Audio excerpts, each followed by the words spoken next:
어느 가을 한양에 이름난 양반들이 모이는 연회자리였습니다.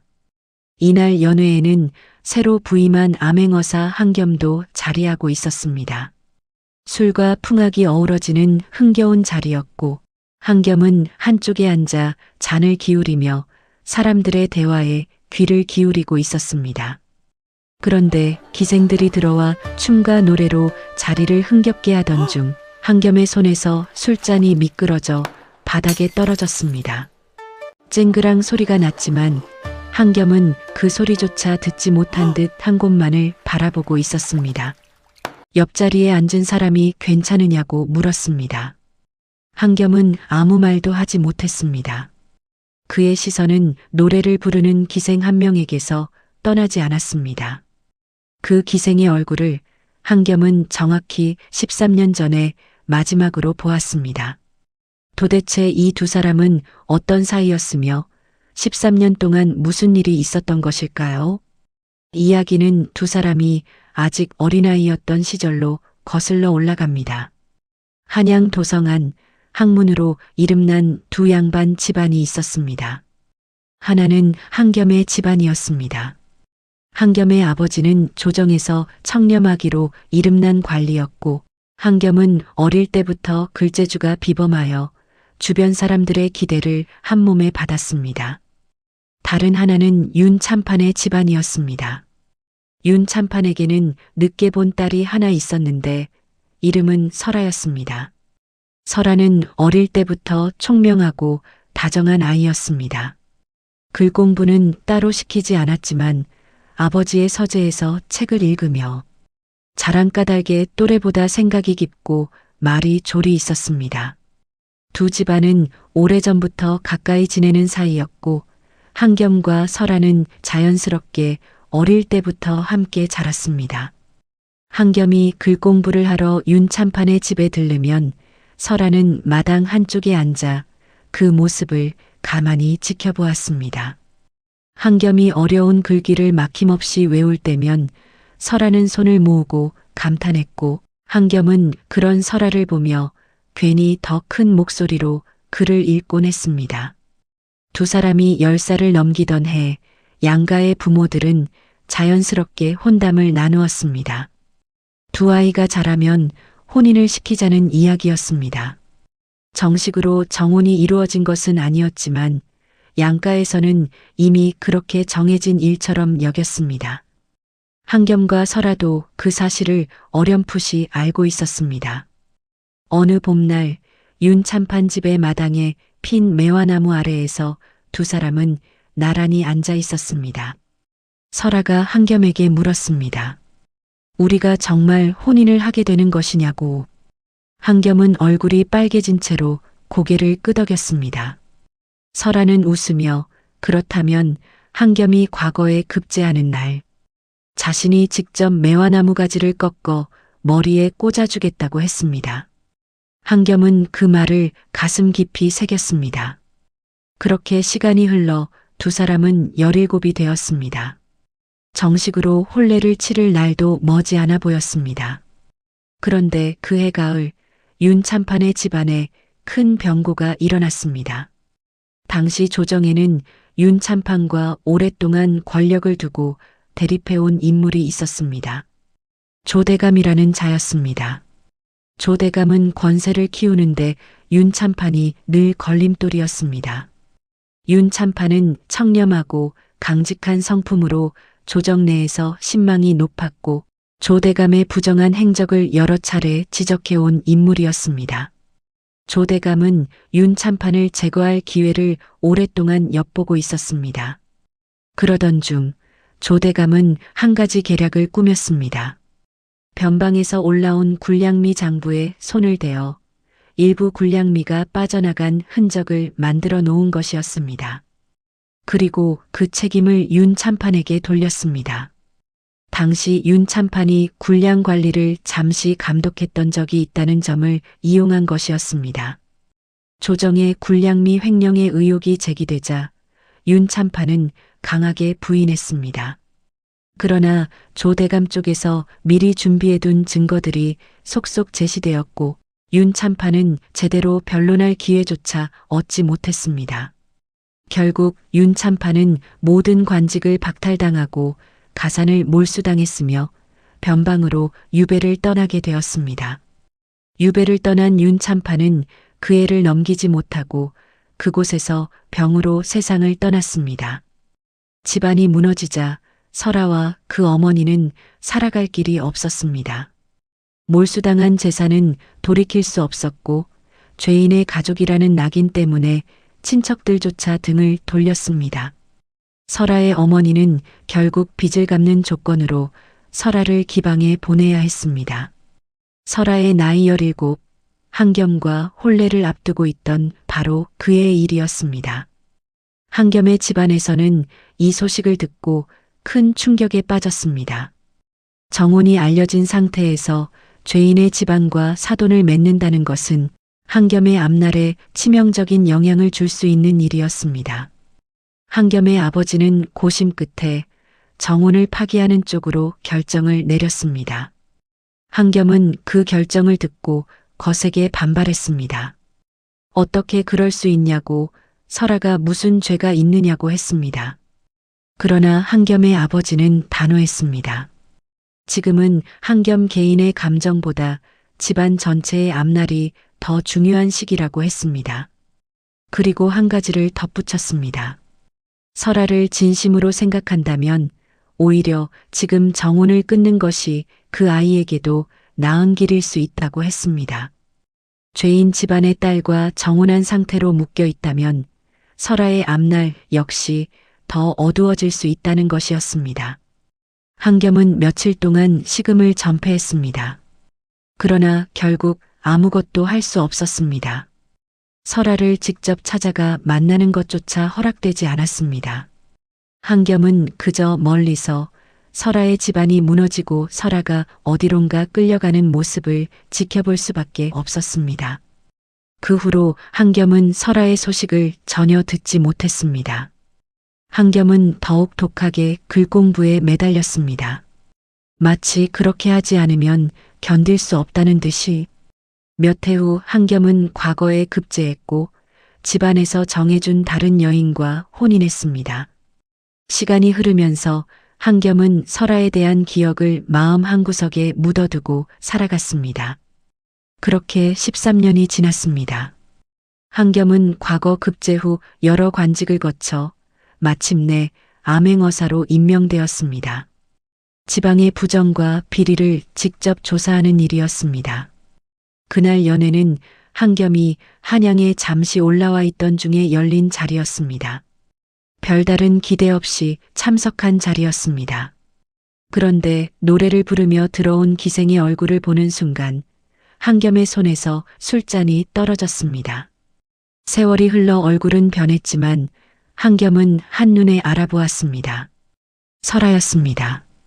지금은 매양이라는 이름으로 불리고 있었습니다. 한겸은 그날 밤 거의 한숨도 자지 못했습니다.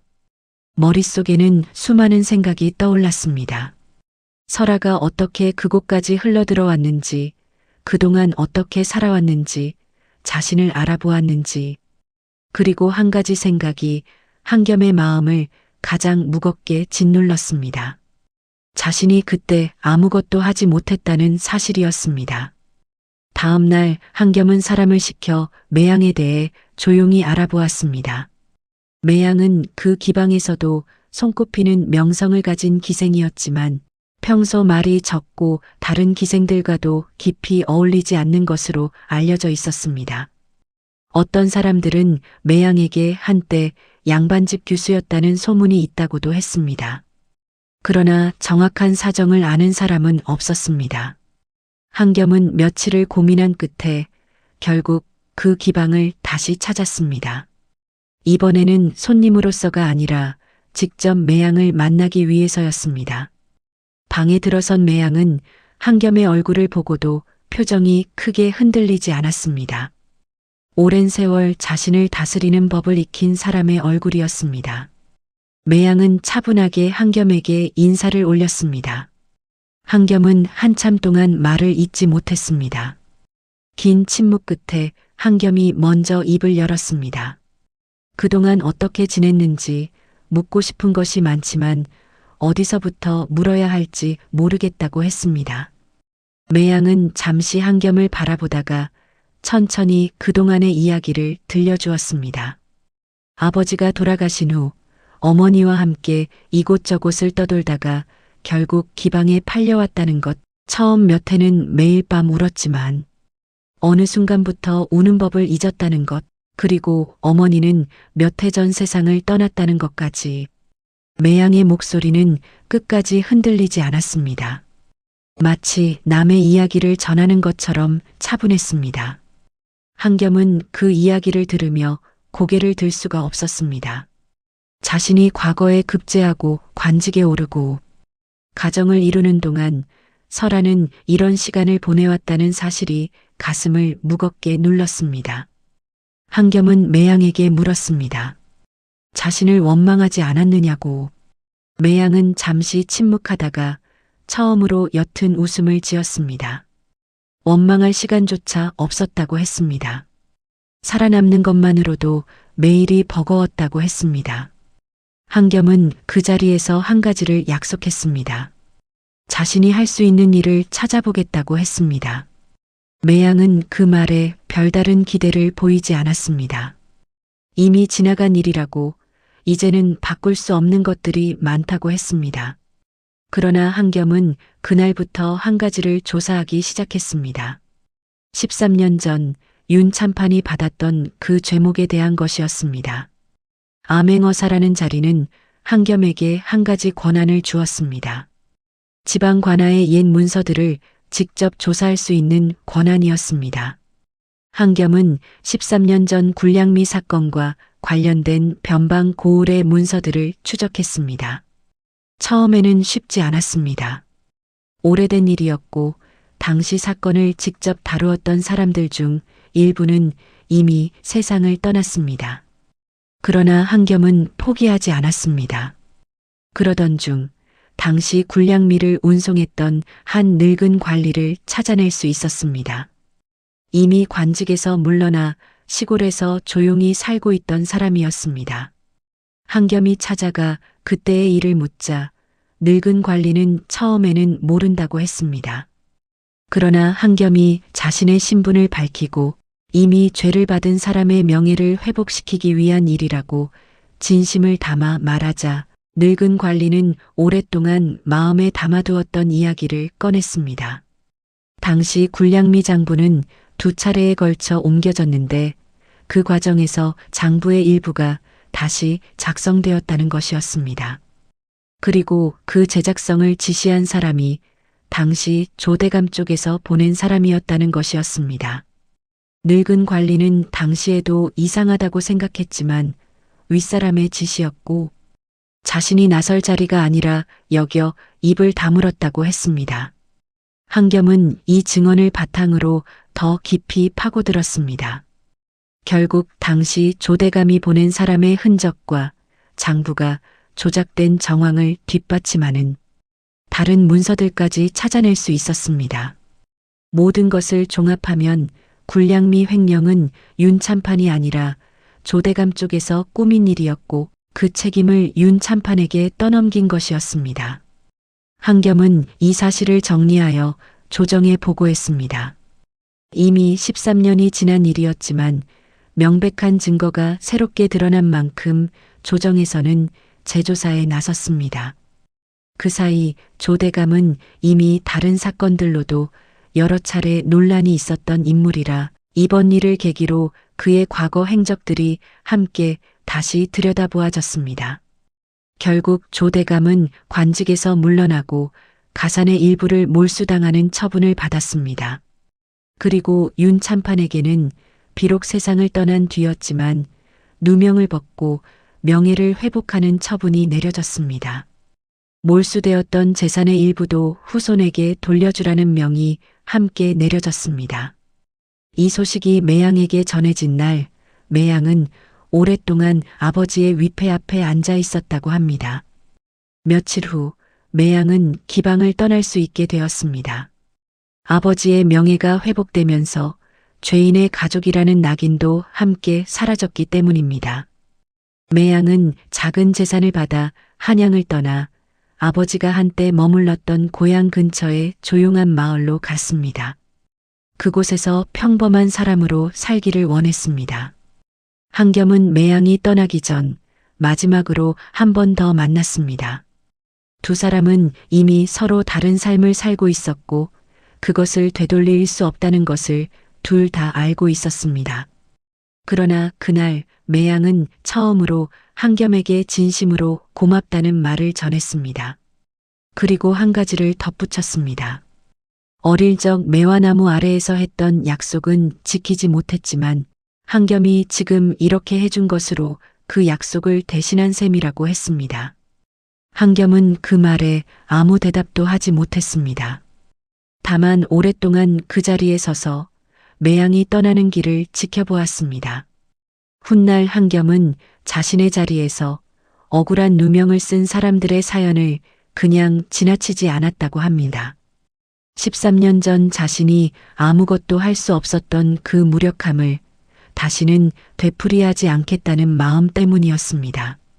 어떠셨습니까, 여러분? 한겸과 설아의 인연은 결국 다시 이어지지 못했습니다.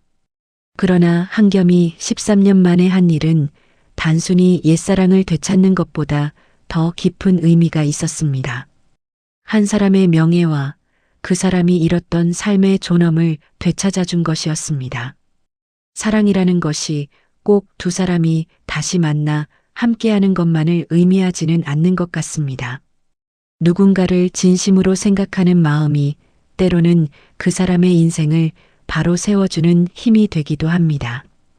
오늘 이야기가 마음에 드셨다면 구독과 좋아요 부탁드립니다. 다음 시간에도 잊혀진 옛 이야기를 찾아 이 자리에 찾아오겠습니다. 고맙습니다.